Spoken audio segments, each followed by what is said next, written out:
ito ang bagong simula. Simula ng simula, bakit walang natatapos? Atras sa bati, lagi pudpud ng swelas ng sapatos. Ilang beses na nga ako, ilang beses na pa ako. Ba't natin subukan at tulungan at umako? Bumahagi sa bigat na matagal na nating pasan. Pag tayo'y nagsama-sama, lahat ay malalampasan. May mas maayos na bukas para sa ating mga anak. Ang unang hakbang ay piliin ang tamang nakatatak na pangalan sa balota. Huwag na tayong magpauto na sa atin ang kapangyarihan. Pag tayo ang kumibo, nagigigil mong itigil ang pagsisi sa sutil na nasa pwestong di ka nakilala. Kapag siningil sa lahat ng kanyang pangakong patagal ng patagal. Kung di tayo kumbinsido, huwag na natin ihalal. Dahil sa dulo, bawal ang kakamot-kamot sa katanungan.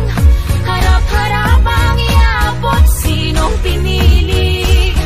Pag ang tinta ay humalik sa daliling siyang ginamit at nagturo, ang nawala ay maibalik. Dapat tama sa isip at sa salita, dapat tama, lalong-lalo na sa gawa. dapat Sama-sama natin itama ang mali, ng bayan natin makabangon muli. dapat tama, Sa isip at sa salita, dapat tama, lalong-lalo na sa gawa. dapat Sama-sama natin itama ang mali, ng bayan natin makabangon muli. dapat Itama tama. natin ang gabay, huwag na tayo magreklamo. Itaas sa kamay ng gusto ng pag-asenso. Balikat na magkakabay, hindi tayo susuko. Malakas na boses, sabay-sabay marako. Itama natin ang gabay, huwag na tayo magreklamo. Itaas sa kamay ng gusto ng pag-asenso. Balikat na magkakabay, hindi tayo susuko. Malakas na boses, sabay-sabay marako. Walang magpapaloko, wala nang manluloko. Ang mga botanteng Pilipino ay di mga bobo lumiyak pag madilim. Ituwid ang tiwali, hindi ganun kasimple to. Di kailangan magmadali. Ang tiwalang inagaw sa tao ng maning-mani. Kahit saan natin pilitin na tingnay maling-mali. Umahon sa kahirapan at lumangoy sa kumunoy. Kahit ano pang iharang ay tumuloy ng tumuloy.